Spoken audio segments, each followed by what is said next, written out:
Hi, today we try to fix Xbox 360 problem with a disk door or a disk stuck inside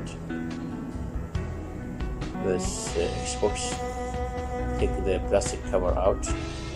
I will disassemble this CD-ROM in order to fix it. It will help the CD-ROM to work softly.